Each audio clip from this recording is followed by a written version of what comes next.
Behind the polished doors of a mansion, a world hides in plain sight. A young maid holds her reddened cheek, tears in her eyes, as the woman of the house looks on with cold indifference. But the real story begins when her son storms into the room, pointing an accusing finger at his own mother. This isn't just a family argument. It's a collision of blood, power, and a secret epidemic of abuse faced by millions of domestic workers worldwide. We're talking about domestic workers, the nannies, cleaners, and caregivers who make modern life possible for millions of families.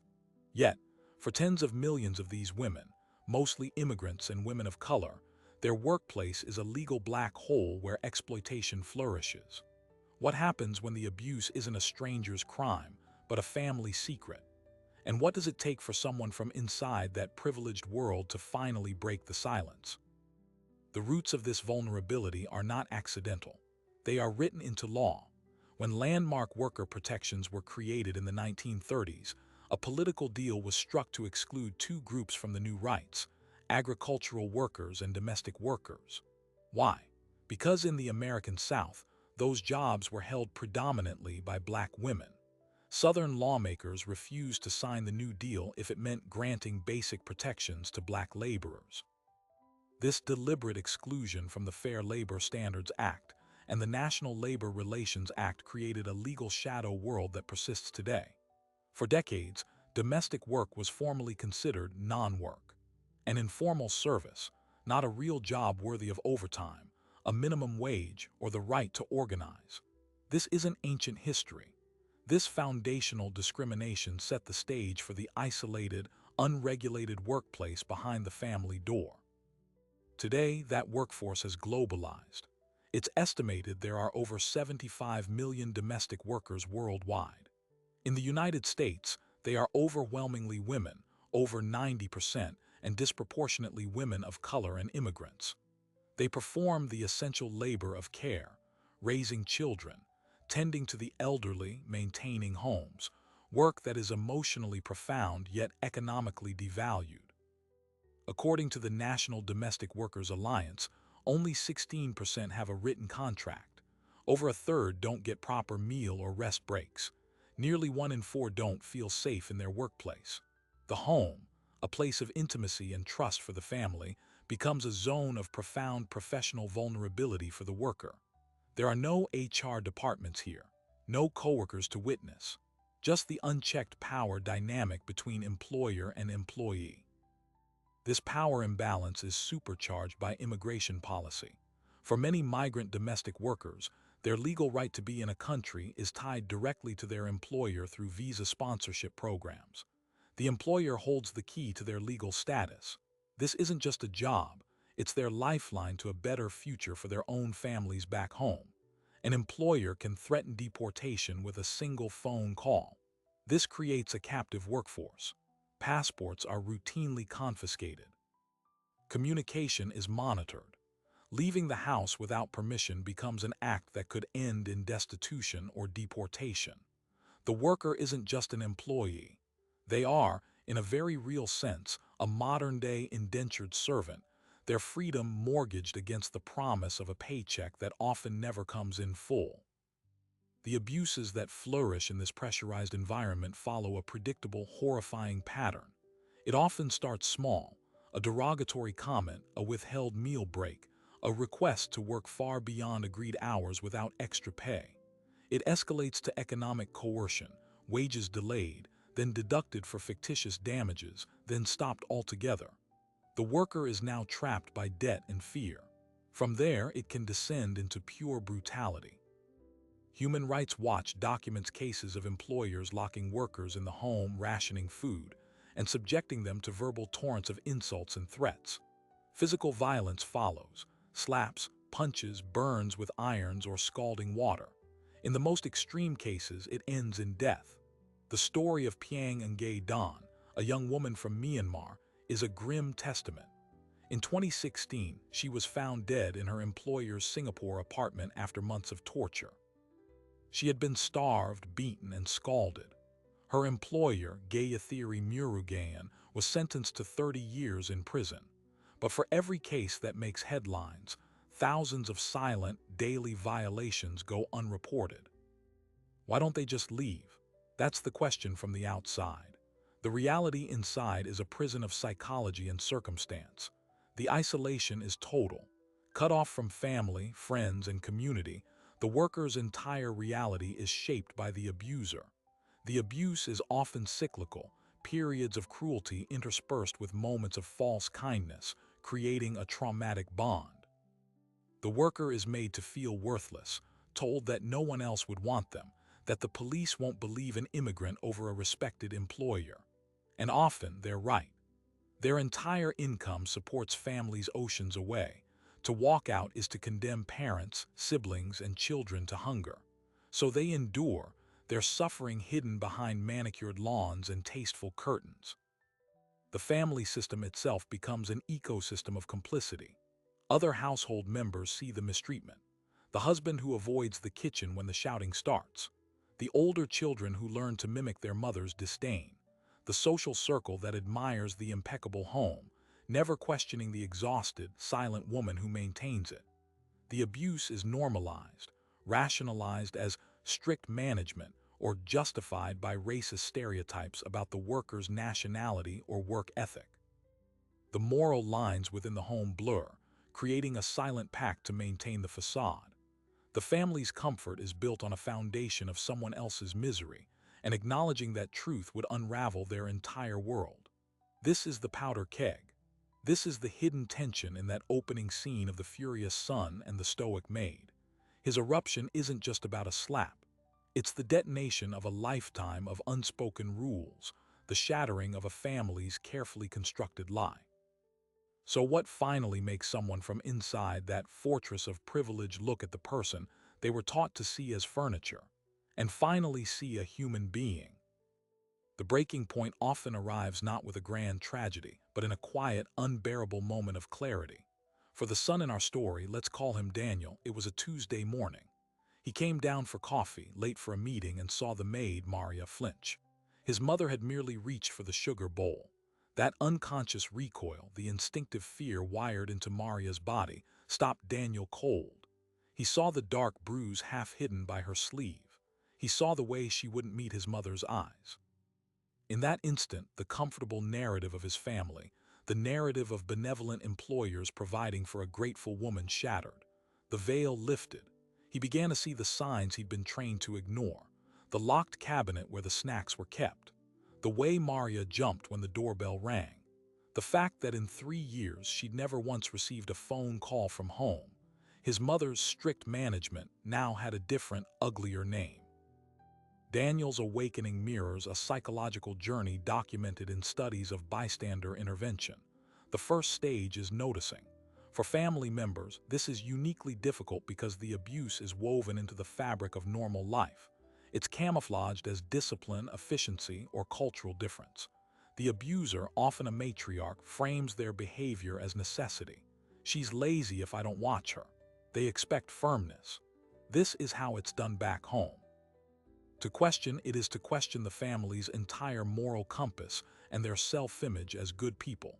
But once seen, the evidence becomes overwhelming. Daniel started checking. He found Maria's passport in his mother's desk, illegally confiscated. He overheard his mother boasting to a friend about deducting Maria's entire monthly wage to pay for a vase the family dog broke. The casual cruelty of it, the sheer entitlement, ignited a fury in him that was equal parts moral outrage and personal shame. He had benefited from this exploitation. His clean home, his ironed shirts, his leisurely life were subsidized by her stolen labor and dignity. From Maria's perspective, Daniel's sudden attention was terrifying. When a previously indifferent family member starts noticing, it doesn't signal rescue, it signals danger. The equilibrium of abuse is fragile. Any change can provoke worse retaliation from the primary abuser. Maria's survival strategy for years had been invisibility, to be quiet, efficient, and unnoticed. Now Daniel was asking her questions. Are you okay? Do you need anything? To answer truthfully was to risk everything. Her employer could fire her on the spot, nullify her visa, and blacklist her with the agency, ensuring she'd never work again. She might owe massive recruitment debts back home. Saying yes could mean instant destitution, so she lied. "I'm fine, sir, thank you," she smiled. She downplayed the bruise as her own clumsiness. This is the cruel paradox of rescue. The victim, trapped by circumstance, often cannot afford to be saved. The tension in the household became a silent scream. Daniel confronted his mother in private. The confrontation followed a textbook pattern of denial, deflection, and attack. His mother was incredulous. How dare he accuse her of mistreating the help? After all she'd done for that girl, given her a job, a roof over her head. She attacked Daniel's character, calling him naive, disloyal, a traitor to his family for siding with an outsider over his own blood. She weaponized guilt. "After all I sacrificed for you," she reframed her abuse as tough love, necessary training for an incompetent worker. This is where many interveners falter. The familial bond, the weight of a parent's disapproval, the rewriting of reality, it's a powerful tool to enforce silence. But Daniel had seen the flinch. He couldn't unsee it. The moral injury was done. He then made a critical, dangerous decision. He went to Maria directly, bypassing his mother. He offered her a phone. He promised protection. He said, "I will help you." For Maria, this was the most perilous moment of all. Trusting a member of the abuser's family is an unimaginable gamble. His promise could be a trap, a test of her loyalty concocted by his mother. Even if he was sincere, did he have the power to follow through? Could he withstand the fury of his own family?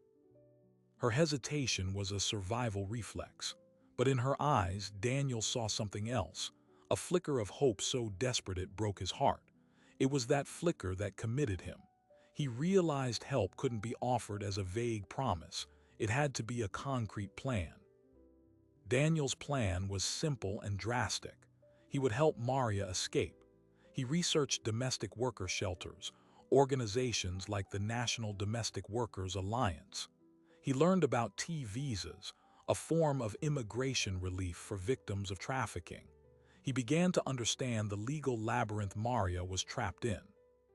And he discovered a shocking truth. By confiscating her passport and controlling her movement, his mother hadn't just been mean. She had potentially committed federal crimes of forced labor and human trafficking. The situation wasn't just a family dispute, it was a criminal one. This realization was the major pivot. Daniel was no longer just mediating a conflict between his mother and an employee. He was now weighing whether to expose his own family to federal prosecution.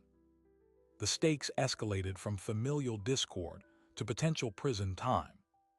He arranged a secret meeting with Maria, using the pretext of needing his car washed. In the garage, he laid out the options. Option 1. He could try to force his mother to reform, to give Maria her passport and pay her back wages. But he knew his mother. Compliance would be temporary, and retaliation against Maria would be subtle and severe. Option 2. He could help Maria leave immediately to a shelter, and he would provide financial support from his own accounts. But this meant Maria would likely have to flee her visa sponsor, entering a precarious undocumented status, embarking on a long legal battle for a T-visa with no guarantee of success. Option 3. He could go to the authorities. This option promised justice but guaranteed nuclear fallout. His family's reputation would be destroyed. His mother could face prison. The public scandal would be immense. And for Maria, it meant reliving her trauma in court, facing cross-examination, and if the case failed, being deported back to poverty. Maria listened, her face a mask of exhaustion. Then she asked the question that haunts every victim in this situation. What about my family? Her entire wages, even the stolen ones, were sent to her village to pay for her brother's medicine and her sister's school fees. If she ran or fought, that lifeline would be cut. Her family's survival was hostage to her silence. Daniel, in his righteous planning, had not fully comprehended the web of transnational desperation that bound her. His solution might save her person, but doom her loved ones. The ethical equation became monstrously complex. As Daniel grappled with this, his mother sensed the shift. The household control tightened. Maria was suddenly given more chores, her movements more restricted. His mother installed a nanny cam in the common areas, citing security. The psychological warfare intensified. Daniel found himself followed, his phone calls questioned. The family home was becoming a prison for both the maid and the would-be rescuer. The pressure reached its peak when Daniel's father, traditionally passive, took him aside. He didn't defend the abuse, but he appealed to family unity. "Don't destroy us over this," he pleaded. "We'll handle it privately. Think of the scandal." The full weight of familial and social expectation descended on Daniel. To proceed was to become a pariah, to betray his class, to air the family's dirty laundry in the most public way imaginable. The cost of doing the right thing was being calculated in the currency of his entire identity and future. Then the crisis point arrived. Daniel came home to find Maria locked in the laundry room, sobbing. His mother had discovered the secret prepaid phone he'd given her. In a rage, she had smashed it and thrown the pieces at Maria, accusing her of theft and scheming. She told Maria she would be deported by the end of the week. For Maria, this was the end. The fragile hope Daniel had offered was obliterated. For Daniel, this was the line that could not be crossed. The time for planning was over. Standing outside that locked door, hearing Maria's despair, Daniel faced his choice not as a theoretical dilemma, but as an immediate, urgent command. He could walk away, preserve his family, and let a human being be discarded like trash. Or he could act, knowing his action would trigger a chain of events that would blow his privileged world apart. He took out his own phone. His finger hovered over the screen. The number he was about to call wasn't for a shelter or a lawyer. It was 911. The arrival of the police didn't bring resolution. It detonated a series of escalating crises. The first officers on the scene, expecting a domestic disturbance, were unprepared for what they found: a potential federal human trafficking case unfolding in one of the city's wealthiest zip codes. Daniel's mother, initially haughty and dismissive, quickly realized this was beyond a scolding. When an officer asked for Maria's passport and she produced it from her desk, the charge shifted from verbal abuse to unlawful confinement.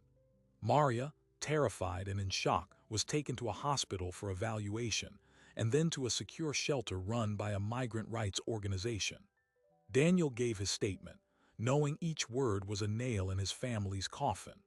The local news, tipped off by scanner traffic, had a van outside the gates within the hour. The family's pristine reputation was about to be fed into the public scandal machine. But the real shockwave hit when federal agents from Homeland Security investigations arrived the next day. The local police had flagged the case. Trafficking and forced labor are federal crimes. The agents weren't interested in a slap or withheld wages. They were building a case for modern-day slavery. They seized computers, financial records, and the nanny cam footage. They began tracing the chain of exploitation back to the recruitment agency that brought Maria from the Philippines. This was the "wait, it gets worse" moment for Daniel. He had wanted to stop the abuse, to get Maria justice. He hadn't fully grasped that by triggering the legal system, he was unleashing a machine designed to dismantle entire criminal enterprises. His mother wasn't just facing a fine or community service. She was looking at a mandatory minimum sentence of several years in a federal prison. The justice he sought was morphing into a punishment of catastrophic scale. The family's response was immediate and brutal. Daniel was disowned. His father, weeping with rage, told him he was dead to them. Siblings blocked his number. The family lawyer sent a cease and desist letter, threatening to sue him for defamation and intentional infliction of emotional distress. The social repercussions were swift and merciless. Friends he'd known since childhood stopped returning calls. Invitations dried up. At his corporate job, a senior partner took him aside and suggested with faux sympathy that the distraction might make it difficult for him to continue on the partner track. His personal life, built within the ecosystem of his family's wealth and status, collapsed overnight. He was now a class traitor, a pariah in the world that had forged him. The cost of his moral stand was being tallied in the complete annihilation of his former life. Meanwhile, inside the shelter, Maria faced a different kind of battle.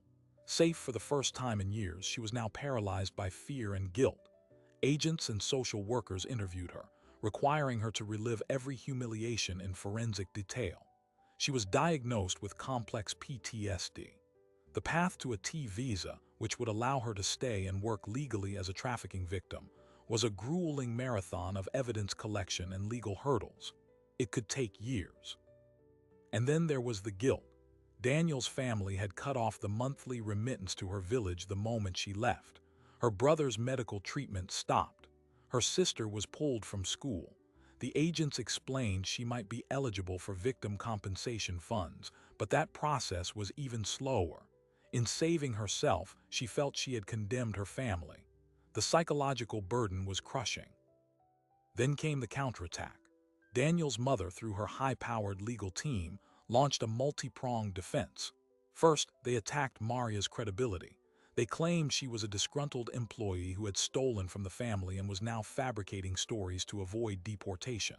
They produced doctored financial records showing she had been paid in full. They found a former employer from years ago, paid to testify that Maria was difficult and dishonest. Second, they reframed the narrative. They painted Daniel as an unstable, estranged son with a history of mental health issues, trying to extort money from his parents after a failed business venture. They leaked selective details to a tabloid, which ran a story titled, "Heir Turns on His Own Mother Over Maid's Lies."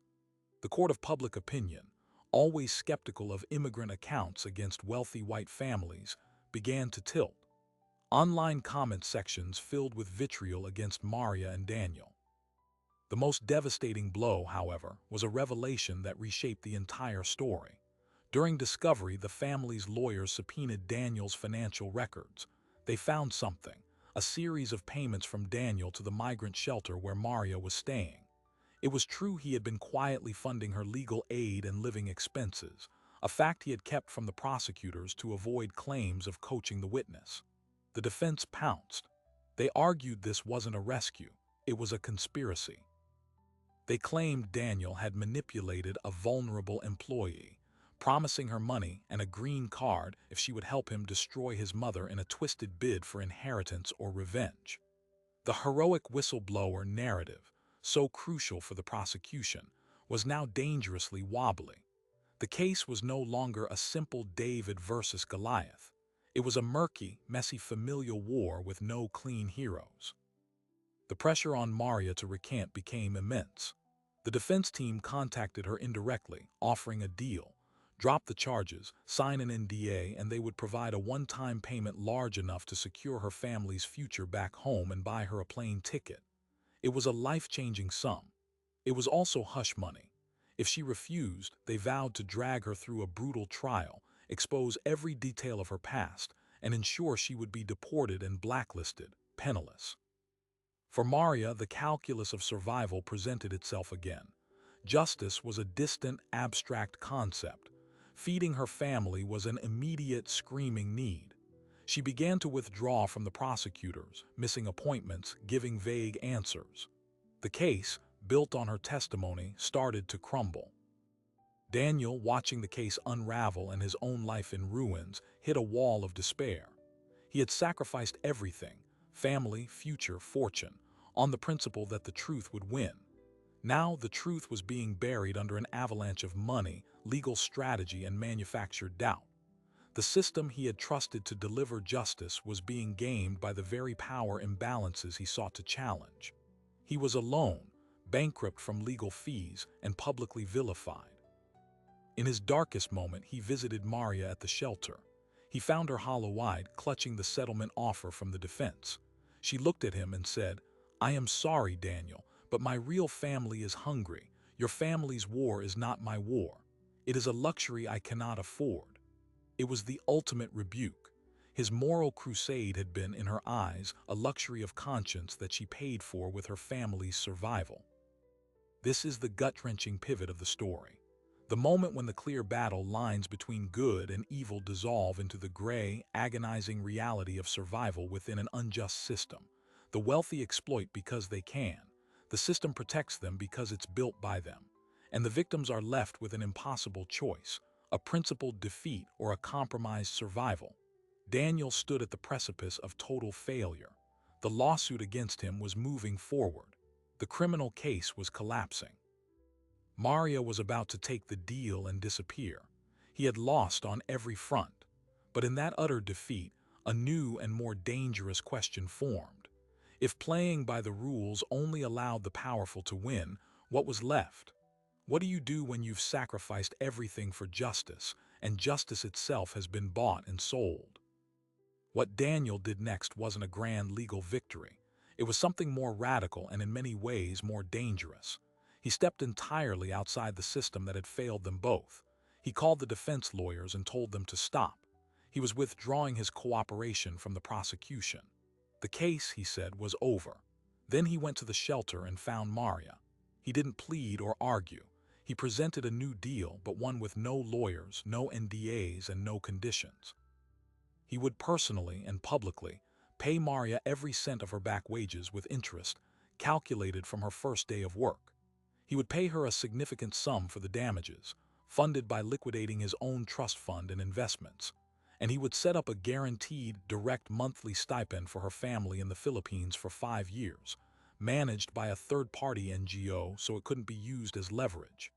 In return, he asked for one thing: her help in building something new. This was not a settlement to buy silence. It was reparations to buy freedom. For Maria, it was a lifeline that didn't force her to choose between justice and survival.